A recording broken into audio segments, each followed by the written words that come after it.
review local television station signals at all on February 17th. Okay, so what do I do? Again, let me confuse you just a tad bit. There's a whole lot of discussion right now about, this thing called, HD TV. How many of you heard of HD TV? Best Buy, Cons, various audio video retailers, and that's what they're really pushing. Again, to confuse you a little bit more, you don't necessarily have to have an HD TV to actually be able to receive the signal on February 17th of 09. To view digital TV signals over the air, again, I want to specify over the air, it will require a digital television capable of receiving what we call standard definition digital TV. It does not necessarily require that you have to go out and unload the wallet for an HD TV. So there are a couple options, and again, I want to specify they come with a little understanding. If you're currently watching television over the air, you need to do something. You can keep your analog TV and get a digital to analog converter box when they're available. It will run about $40 to $70. Another option is you can keep your analog TV and subscribe to cable or satellite television, because those entities will actually do the conversion process that will enable you to continue to receive television signals, but you're now not receiving them over the air, you're receiving them via the cable or via satellite dish. That's the key difference there. So you could, in that instance, keep your analog television. Now, of course, you won't be able to enjoy the richer sound and video quality of these digital signals, but you would still get service. You have another option, which you can keep your analog television and buy an HD TV tuner. Again, I'm not an engineer, but in that instance, my understanding is that you may have to buy a new antenna if you choose that option. You may. Another option is, and this is what the folks at Best Buy and Cons would love for you to do, is to actually go out and buy an HD TV. In that option, if you're still receiving your signal over the air, you still also may have to buy a new antenna as well. If you missed anything or need to review some of what I said, feel free to go to our website, www.myfoxhouston.com. And if you scroll down at the bottom of our homepage, you'll see a box in the lower right-hand corner that says HD TV Info. You can click on that box, and there is a primer on all of the questions that you may have and explanations of what you may have to do come February 17th of 09. So again, I'd encourage you to go to www.myfoxhouston.com, scroll down, it's what we call below the fold, so you have to scroll down at the bottom of the page, and there's a little box that says HD TV Info, which could be what I consider to be a nice little segue into a little bit of a different topic that I wanted to address, and that is this thing called the digital divide. How many of you in this room have access to a computer? How about the internet? Okay, pretty much 100%. How about high-speed broadband, if you even know what that is? Okay, a couple fewer hands go up. Those of you that said yes to all of those questions, would that be at work or would that be in your home? Both, okay. So pretty good, pretty good. What do you think the show of hands would be if we were in any third world country? You think we'd have as many hands? I see some heads shaking, no. How about even some rural parts of Texas?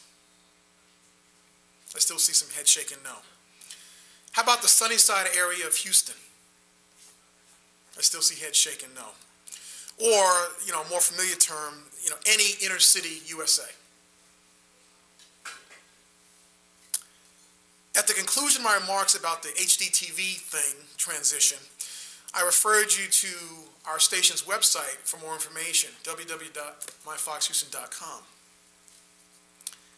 How many people in the aforementioned areas do you think would be able to take advantage of my referral to our website?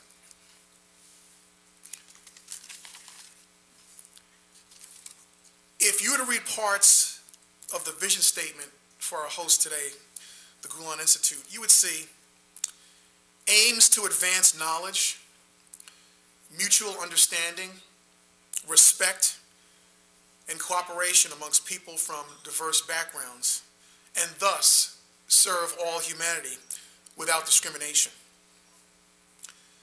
Members of the world's diverse faiths, languages, cultures, and civilizations find themselves increasingly interdependent in this interconnected world.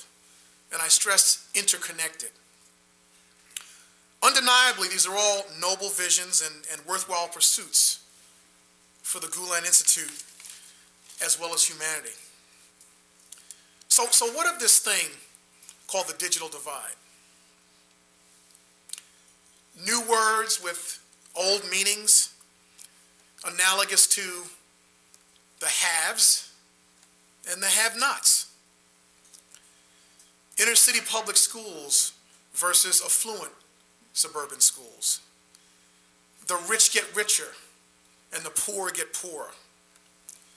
Information is power. The digital divide has been referred to as a gap between those people with effective access to digital and information technology and those without. Unequal access to technology and information correlate to unequal acquisition of related skills and education. Author of Bridging the Digital Divide, Technology, Community, and Public Policy, Lisa Servan said that the digital divide is a symptom of a larger and more complex problem, the problem of persistent poverty and inequality. There are segments within our own community right here in Houston, as well as countries where the internet and other technologies are not accessible. Education is suffering, and uneducated people cannot compete in a global economy. Allow me to give you some food for thought, some bullet points, if it were. Truths, according to the digitaldivide.org organization, which is a leading protagonist in the studying and developing of models in an attempt to close the digital divide. The divide is widening at an increasing rate. Closing the gap may be the only way to make globalization work for the poor. The consequence of not closing the divide, potentially, is terrorism. Closing the divide is fundamentally about empowerment. World leaders from every sector, business, government, as well as academia, can benefit from closing the divide, but no one sector alone has the incentives to lead the effort. Closing the divide is the only way to sustain the growth of world markets. And with that said, I would applaud the work and the goals and the vision of the Gulen Institute, not necessarily in directly closing the digital divide, but by being an active participant in striving for a better world through education, understanding, tolerance, and dialogue. Again, allow me to switch gears and move towards this thing that I call the new media paradigm and you. Let's talk about the old media and old paradigms. In Western days, when the Indians wanted to communicate with tribes far away, they used smoke signals. That's a form of media. Had to build a fire, kind of had to let the other folks know somehow maybe that we're getting ready to send some smoke signals perhaps. There was a